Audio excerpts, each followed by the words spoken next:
Hey y'all, and welcome to PolitiBrawl. My name is Brian, and Josh Hawley is sick and tired of these terrible Biden nominees, and this one in particular. Is that a post about your dog or sports teams? Yes or no? My social media is in my personal capacity, Senator. Yes or no, Ms. Shogan? You are under oath before this committee, and I have to say, you have placed this issue squarely in record by repeatedly refusing to answer. Yes or no? My social media is in my personal capacity, Senator. So you're not answering my question. Let's talk about another post. 26th of May, 2022, you talk about an assault weapons ban. Retweet a post, ban assault weapons now. Say you agree with this idea that you have to be a certain age to buy so-called assault weapons in America. Is that a post about sports teams or your dog or mystery novels? My social media is in my personal capacity, Senator. What about the post on January 5th of 2021 in which you say that Ted Cruz ought to stay in his own lane and not worry about what's going on in Pittsburgh? This is a reference, I think, to questions he had about the certification of the last election. Is that a post about your dog or sports teams or mystery novels? My social media is in my personal capacity. So for all you kiddies out there, a broken record is a record that only plays one line as it spins around constantly. And this woman is epitomizing the whole idea of a broken record. This is just ridiculous. The fact that you won't fess up and own up to things that you have said that make you look terrible really says that you're just a gutless person. What about the post, you remember December 10th, 2020, where you said that you were hoping that President Trump would have his vetoes overridden, and you agreed with the post that he was a weak policy president? Is that a post about your dog or sports teams or mystery novels? My social media is in my personal capacity. What about your post on January 5th, 2021, in which you speculated that President Trump would pardon himself next, participating in a conversation about the certification of the Electoral College? Is that a post about sports teams or mystery novels or your work at the White House Historical Association? My social media is in my personal capacity, Senator. What about the post? Do you remember this one? I said we seem to be having an incredible case of amnesia, but maybe you remember this one.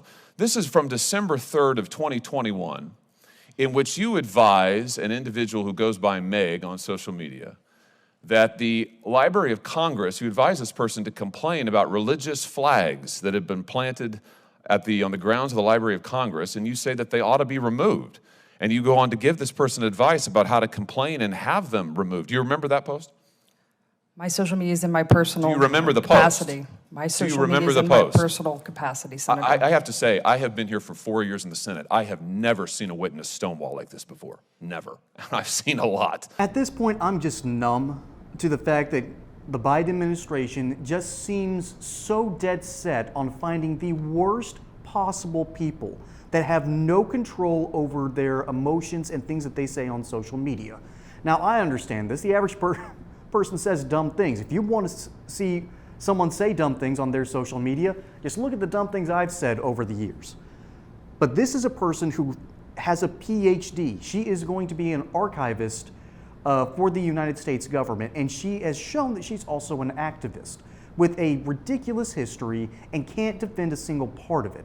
At this point, it's intentional, and I'm just numb to it.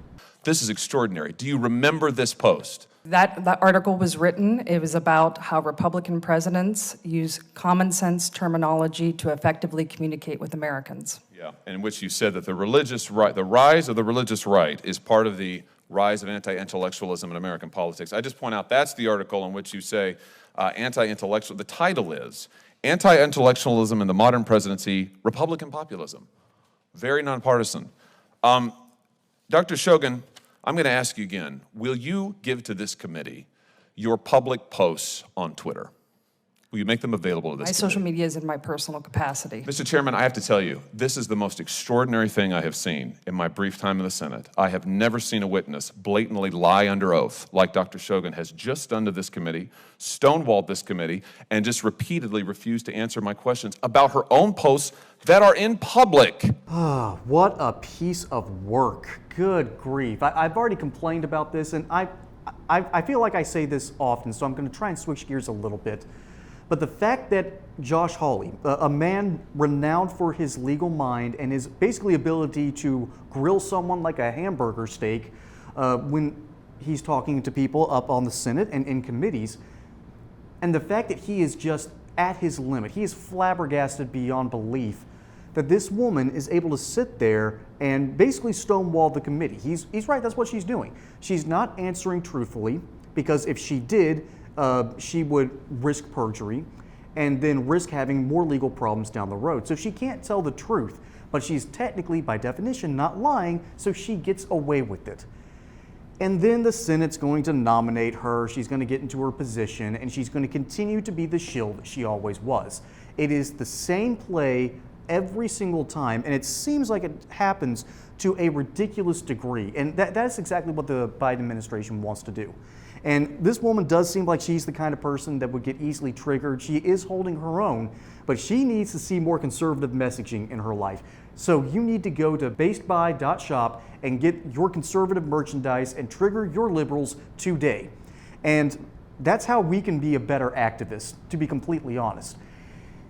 And she is being an activist and has been caught giving legal advice to other people while being in federal positions. It's absolutely atrocious. It's wrong, because we need our officials to be as neutral as possible, and they're not. Our educators are not neutral.